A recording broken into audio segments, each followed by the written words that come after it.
Creativity is, by definition, creating something out of nothing. If you're an artist, you learn that the thing that you think you're creating is not the thing that you end up creating. The idea of failure in some ways is saying, I had an idea of what I thought needed to happen or what should happen, and it turned out differently. It's actually not failure at all.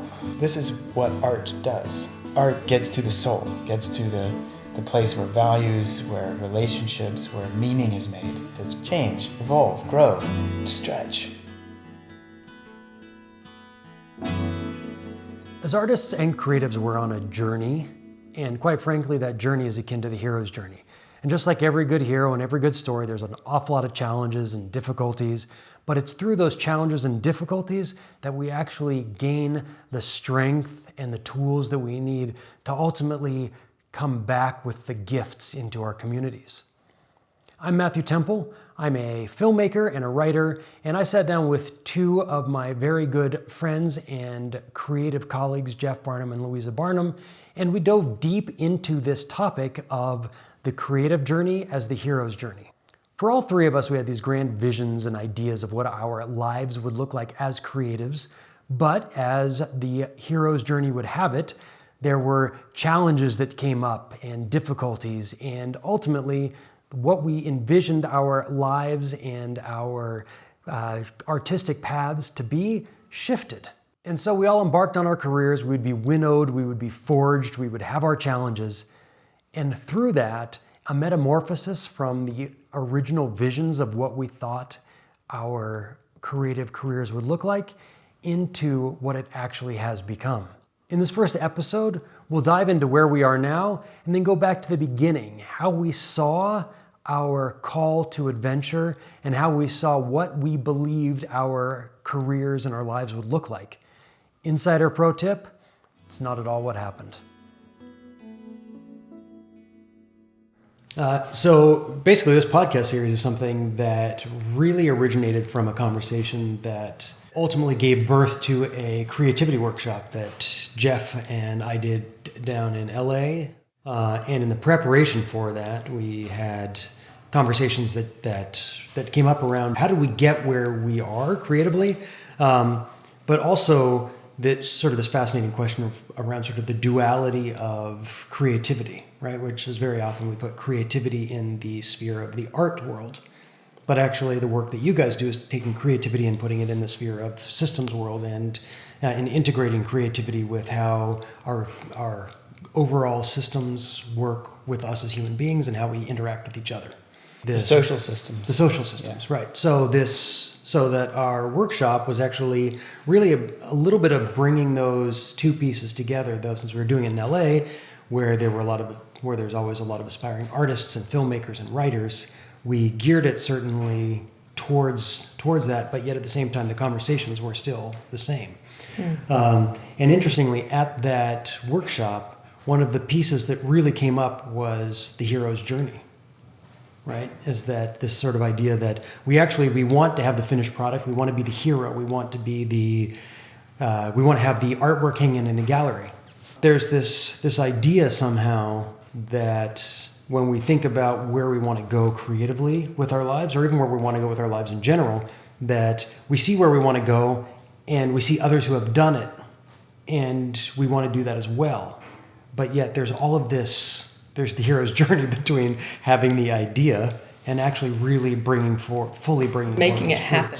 Yeah. And so this gathering here, I think, is really to follow that arc over several conversations from the inception of the idea of who am I and what am I going to do in the world and my own call to adventure or call to action, and then through that process to where we ultimately are going. I want to also welcome the listeners and the viewers and say just a little bit about, from my perspective, what we're doing here, because I'm excited to be involved, excited to welcome everybody. Three of us have been tracking for 20 years as friends, and Louisa and I are married, and we've had this perennial question about being creative and becoming creative and staying creative and helping others be creative. And there's a personal passion here about being a creative person, but also the realization that people in general are happiest when they're creative. The world needs the young people, the up and coming, the leaders to think and be more creative in solving social problems and leading the country. So creativity for us is not only a personal matter, it's also a social matter. And we've had this thread in our lives for 20 years, and this podcast is kind of a first project to like put that on the table and talk about it and engage an audience around it. So if you're listening, if you're watching, I just want to give you that little bit of an intro and say welcome. This is not just a story about creativity. It's also a story about three artists. And what we're doing today was not where we started. And so that's a little bit of a framing for what we're going to do throughout the podcast series. And so what we're going to do, just to give you a little bit of a context in which to like fall into this series, we're going to share a little bit about where we are now, and then we're going to go back to the beginning, because it's not where we started. Yeah, we had no idea 20 years ago when we were starting our journeys that we would end up where we are now, or even we're not ending here. I guess we're in the middle of those journeys. One would hope. Yeah. Yeah.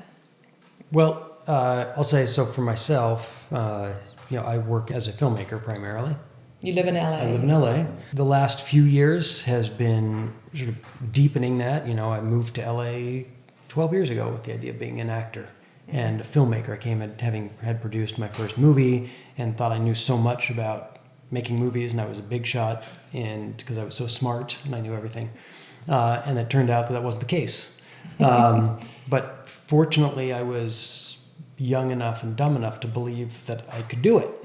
And now, I think I was 29 when I moved to LA. I'm 41 now. So it's been it'll be 12 years this summer. And just to say, you do rub shoulders with rich and famous people in LA. So it's fun to know that about you, Matthew. Yeah. That's you true. almost worked on a movie with David Lynch. I actually worked on a web series from David Lynch MFA program. So I worked with Dwayne Dunham, who edited a couple of the Star Wars movies and Twin Peaks, and Dwayne and I worked together on another project recently. Cool. Last year, I produced a film, a feature film with Eddie Kathegi and Angela Sarafian. She's kind of blown up from being a series regular on Westworld, HBO show. The last couple years, about 2 years ago now almost, or a year and a half ago, in that ballpark, I had just left a job as vice president of production and development for a Chinese animation studio. And coming out of that, we developed quite a few projects. 2 we actually completed, which were great. The first one was distributed by Universal Pictures in English-speaking territories, had theatrical releases in 20 territories around the globe, I think. Cool. As that was coming to an end, or as that came to an end, I'd had a dream for several years of making a documentary about women who play baseball. Since in America, most girls who play baseball have to play with boys, and there's just a handful of them. And having daughters who played baseball, they were always the only girls playing, and I always had to wonder, well, where are the girls? So I did a Google search. Why don't girls play baseball? And sure enough, there was a book that popped up called Stolen Bases, Why American Girls Don't Play Baseball. I thought, well, that's interesting. I'm going to buy the book and I'm going to read it. It was actually after I read that I thought, I should make a documentary about this. This is fascinating. And I reached out to the woman who wrote the book and sort of was invited into this world. And it was actually a world of women's baseball.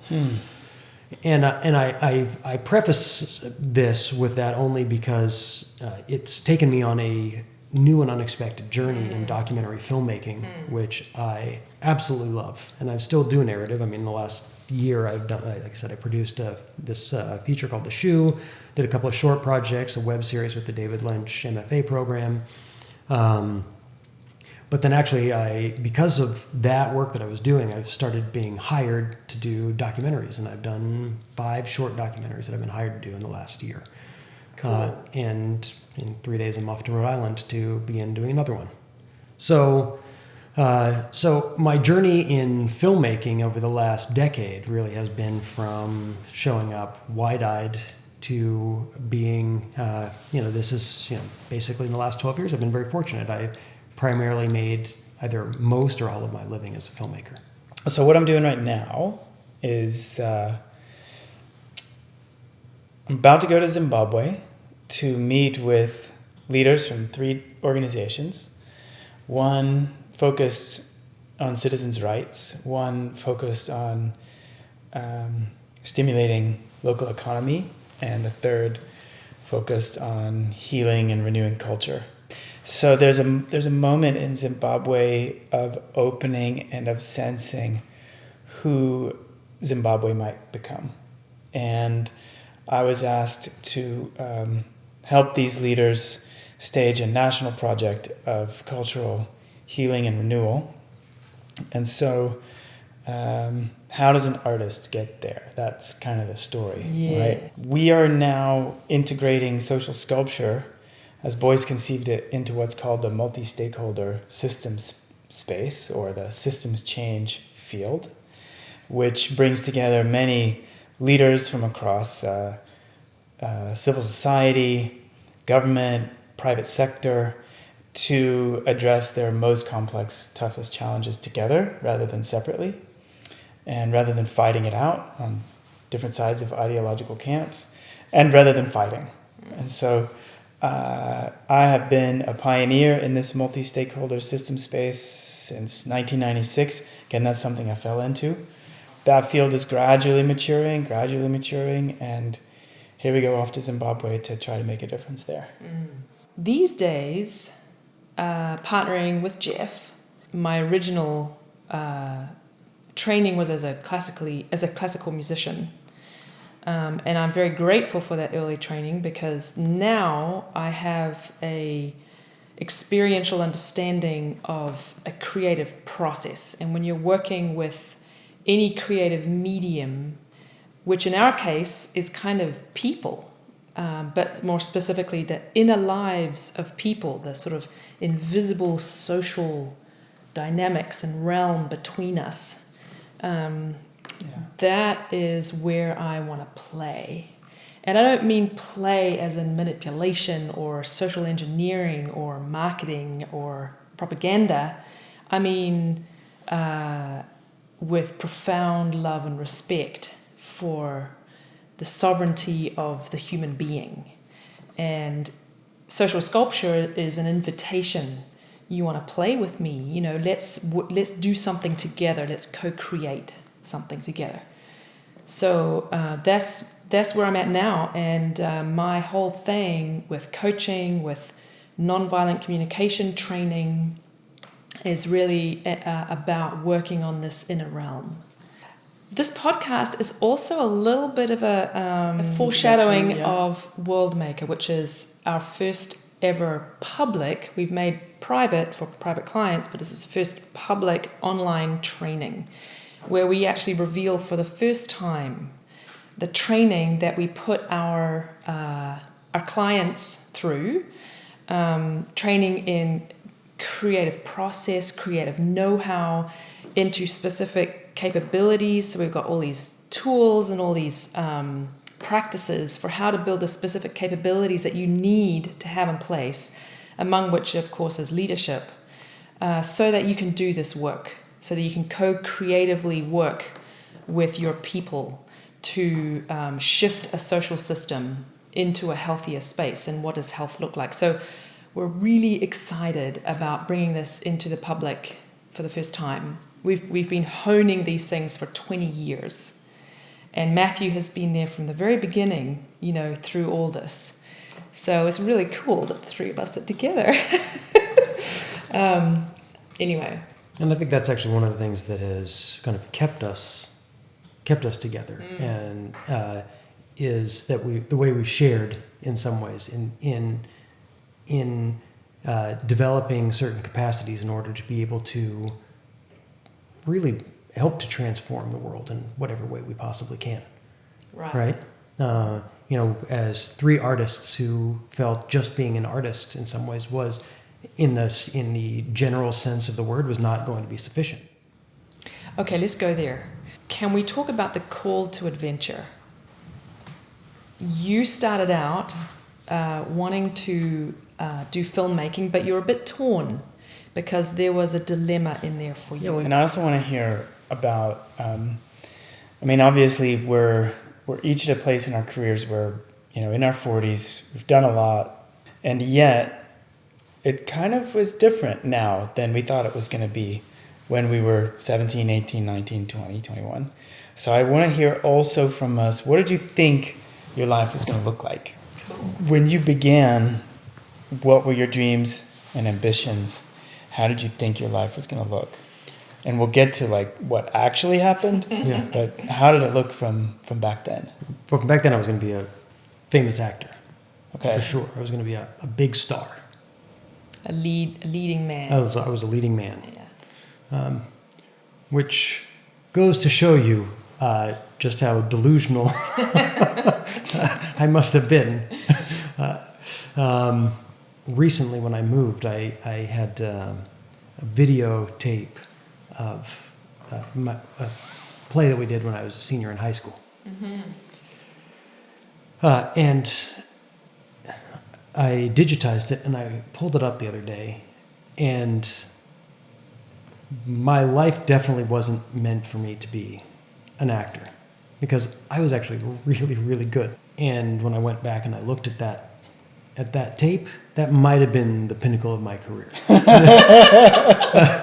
And it sounds pathetic, but the performance, I blew myself away. I've been crap ever since, basically. Dude. And I don't lament that anymore. Because you were trying, or what? Well, I believe that when you start out, you don't really know enough to know how bad you are, right? How little Unselfconscious, maybe? Certainly, or even just very simply unaware that I wasn't great at what I was doing, right? The poetry that I wrote was probably crap too. I just don't go back and read that, right? I wasn't a great artist. I was a 17-year-old with I had no knowledge of all of the stuff I didn't know. And because of that, I knew so much about all of the things that I knew existed in the world, right? It's like I knew that this much of the world existed, and I felt like I knew a lot of that. And at a certain point, the world kind of blows open. You say, oh my gosh, there's all this stuff I didn't know existed, and then I didn't know that I didn't know all this. And then as soon as you go a little further, and it's like, wow, there's all this stuff I don't even know I don't know. Right? But at that point, there's still this small window. And I think you see teenage actors or musicians or whatever, and they're these prodigies, right? And they're amazing. And for the most part, they will all go through some pretty serious trials and tribulations down the road, but they were given this gift. Mm-hmm. And some were able to then actually hone the craft and the skills because the gift was so profound, and all the pieces came together so that as very young people, whether it's teenagers or early 20s, as very young people, they actually were given a platform to take that gift and practice so much during that period of time while it's a gift. They actually developed the capacity while the gift still lasted. And for a lot of us, we have a gift, and then you're wonderful, but you think, you know what, I better go to college and get an actual degree so that my parents will be happy. Then I'm not going to just go get a fine arts degree, and what am I going to do with that? Or study acting in college and then get out and be a waitress for the rest of my life, or a waiter for the rest of my life, right? Right. But then there are those people who grab that moment and get elevated and then get to work all the time. This guy I made a movie with, he was on Buffy the Vampire Slayer, and he got hired basically as a kid. And he told me, I showed up, I had no idea what I was doing. None at all. But I spent 10 years on the show. I think the show ran for 10 years. So for 10 years, I got to practice every day while I was getting paid really good money to get better at the thing that I didn't know anything about. Wow, cool. Right? So great. And he did very well. Did you think when you were young, did you think, if I go into this, I'm going to get that kind of a break, and that's going to happen to me? I did. You I did? did. And looking back at this VHS tape that I digitized, I was probably good enough. Yeah. But then I went and traveled the world as a musician, and then I had children, and then I went to college and tried to do theater, but couldn't do regular college and work nights at a restaurant and be there for my children and do theater. Just became an impossibility. Yeah. What did you think your life was going to look like when you imagined yourself as 38, 40, 41? I thought I was going to be a very successful actor. Yeah. That's what I thought. Robert And that I Downey would- Jr. Yes, without the drugs. Right. And without all the difficulty, right? As I Right. had mentioned earlier, I jumped over all of the hard work part Yeah. and the struggle part, and I imagined I'm going to get to be 40, and I will be changing the world through great performances and humanitarian work, and I'm going to single-handedly put the world on my shoulders and drag it across the finish line. Uh-huh. That's what I thought. Yeah. Yeah, I thought I was going to be a professional violinist. Yeah, I thought I would go study in America. So I grew up in New Zealand, did my degree there, and then I was what every string player does. If you play a string instrument, you go to America and you go to American school. But I weirdly could not imagine myself living in America. I really thought America was the last place on this planet I could see myself living in. I just felt no connection or reason to live in America. But then in the last year of my degree, I injured myself in my elbow. I was playing 14 hours a day. It was the middle of winter. I had a lot of rehearsals, and it was just too much playing. 7 hours of practice, and then all the rehearsals on top. And I did not have the technical foundation to be able to play with the kind of relaxation. That was the end of my career. Just boom.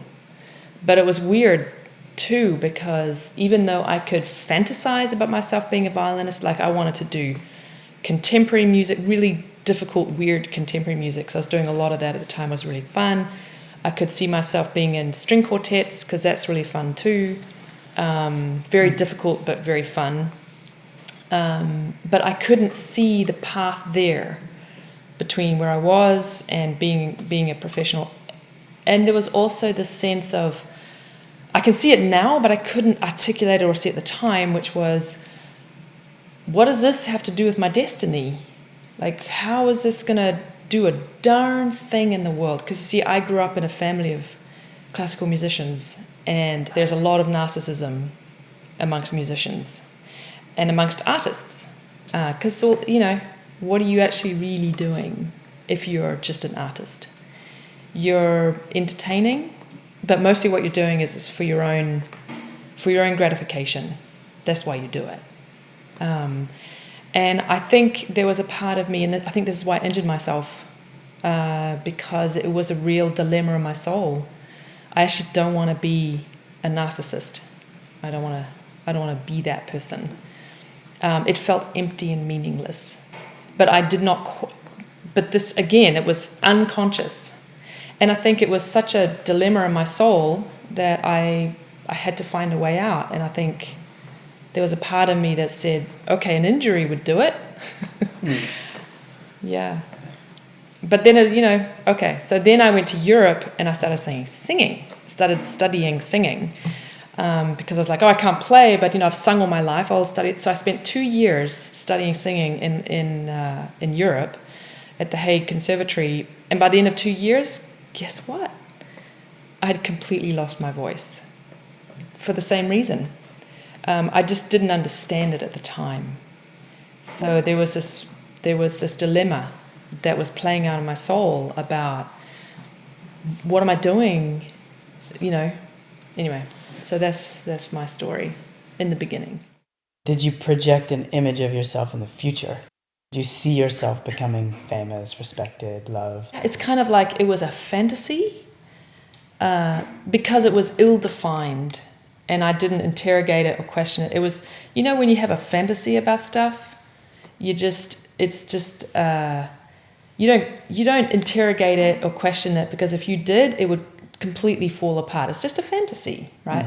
It was a little bit like that when I look back on it now, because of this dilemma about I'm not really jiving with a career path as a musician, because it's tough. You're practicing as a violinist. You're practicing many, many hours a day, all by yourself. You do a lot of traveling, touring, because you've got to make a living and you can't just stay in one place and do endless concerts.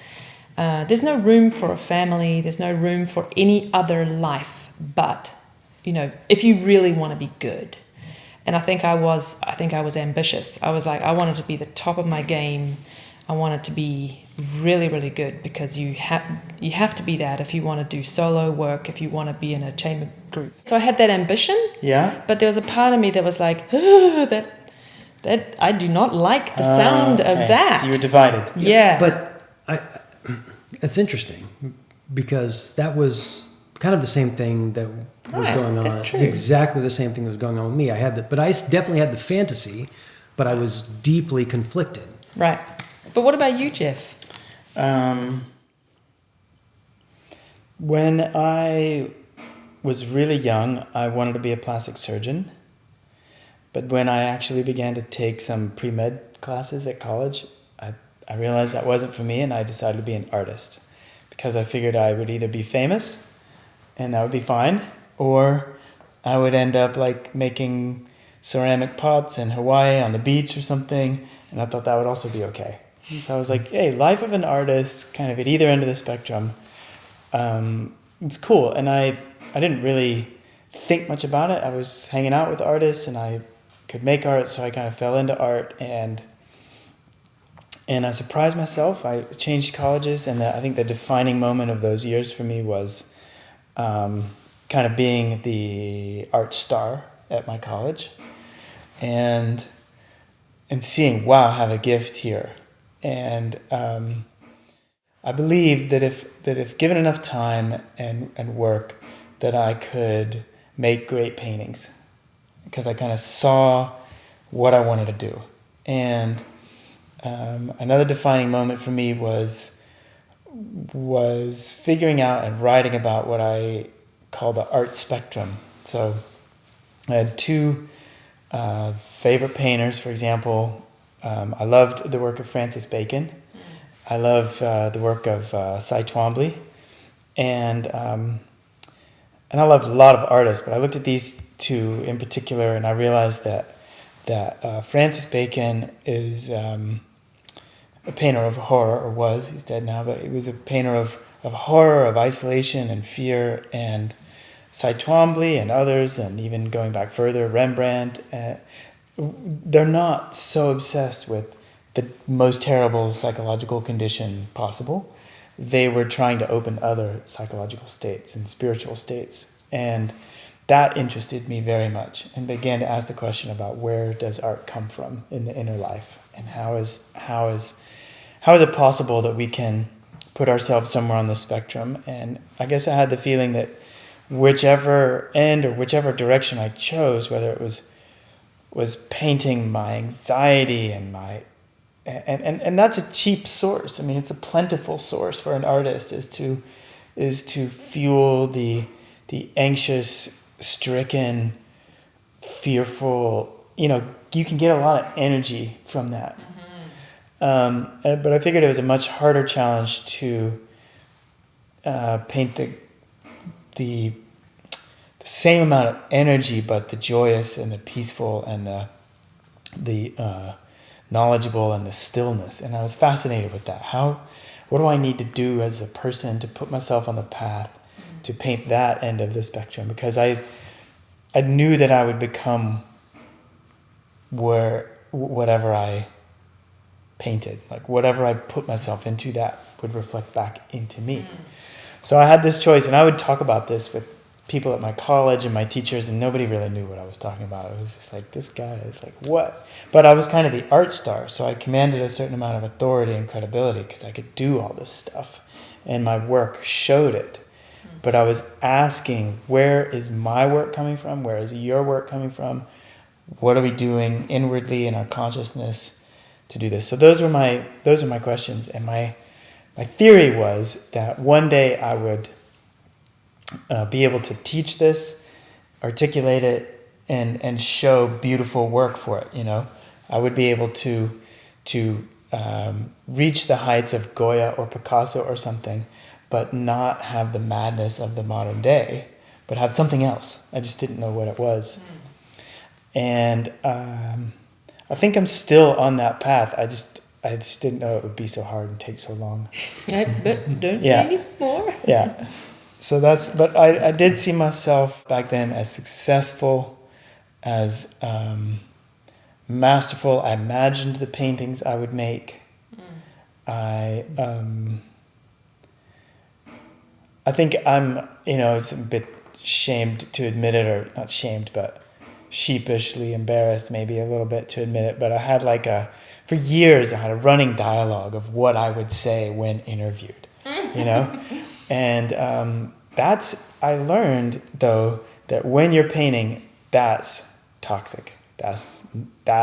When you're actually painting, to be painting in the mind and imagining other people interrogating your painting and defending it and, bragging about it or defending it or whatever is absolute noise and distraction. And when you're painting, you have to be in a completely different state. So I recognized that early on. So I too was divided, I want recognition and success, but I see in the actual process of making my best work, that has nothing to do with the desire for success. That has to do with being so focused on the work that the outcome doesn't matter. So I guess the last thing to say is that as I grew up, I did my master's degree eventually, and eventually I saw the art career as more limited, and I began to waver and wonder. I want to be an artist. I want to give expression and understand the spiritual realities of life, but I'm not sure that I want to go down that path.